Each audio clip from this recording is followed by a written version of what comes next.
Hello, everyone. My name is Elder T.Latoya Cunningham, visionary and founder of Launch to Jesus Initiative. I thank you for tuning in. Whatever platform that you are viewing this on, please like, subscribe, share, follow. You know what to do. Amen. And so today, as I was sitting and just began to, ponder about life in general, and what came to my mind prophetically was about this whole draft situation with Deion Sanders' son. Now, previously I had watched an interview when he was on Tamron Hall, and he was talking about how he was very vocal in his children's life, how he was a present parent, how he was a father, how him and his boys, and all his children pretty much, have a uniquely strong relationship, and how he represented manhood and masculinity in all his children's life. And I was extremely impressed by this interview because it's very clear that, he loves the Lord in some factor. I can't testify to his salvation 100%. I don't know him. But from what I'm viewing from this viewpoint, it looks like he definitely has a strong relationship with Christ and that he passes that on to his children. And he said, "My sheep hear my voice and will not follow another." And that comment came from when Tamron Hall says, "Well, what if your boys, refuse to listen to you?" And he was like, no, not my boys.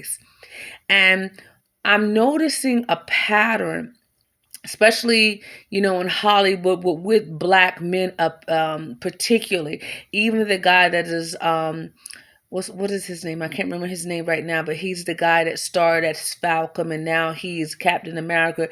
He made a statement about masculinity with his sons. It is very clear to me, I hope it's clear to you guys as well, how God has set the standard for what a father should be. And because we live in a fallen world, because we live in a society, especially in the black community, where the good fathers are not, celebrated. And when we see someone take their rightful place as the head of the family, now I can't speak to his salvation either, the gentleman that plays Captain America, but I will stick to the point. What I'm saying is, when you see someone step up and make a declaration over their children and profess the natural order of the family, society is immediately trying to cancel you, block you, say bad things about you. And it's really odd to me, that all of a sudden these people are labeled as tyrants and overbearing. And we really have to be praying for the fathers, especially in the black and the Hispanic community, that take their positions as fathers and that, teach their boys what they're supposed to do, to show them their God-given authority, to show them how a man's supposed to conduct themselves, because these fathers are getting ridiculed and we have to just pray and undergird them. These are the fathers that used to be very common in neighborhoods, in our neighborhoods. There was the uncle around the corner, Uncle Gus, I'm making up a name, that fixed the cars, and he looked after everybody, and he taught the boys, how to be an apprentice, and he taught, the boys in the neighborhood how to fix a car and change a tire.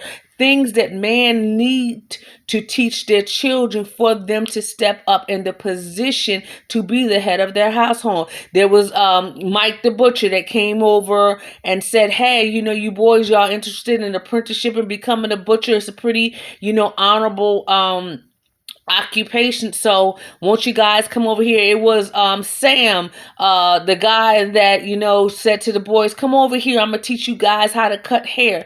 And so these people are missing in today's society, in our neighborhoods, because of, of the fact that a lot of black people in those neighborhoods, they did not understand financial wealth and how to transfer that. So a lot of these barbershops that were around, that were a staple in the community, are no longer in existence, or the butchers done faded to black. Amen. So we have to be praying for them. And I truly believe that the delay in picking Deion Sanders' son for the NFL, and thank God the Browns picked him, but I think the delay was to punish Deion, to say, hey, you do not have ownership of your son. You do not have the authority that you think that you have. We're going to show you who's in control. And of course, God always has the last say. So I just pray for that family, and I just ask you guys to pray for them. I don't know them personally, but as a watchman on the wall, we are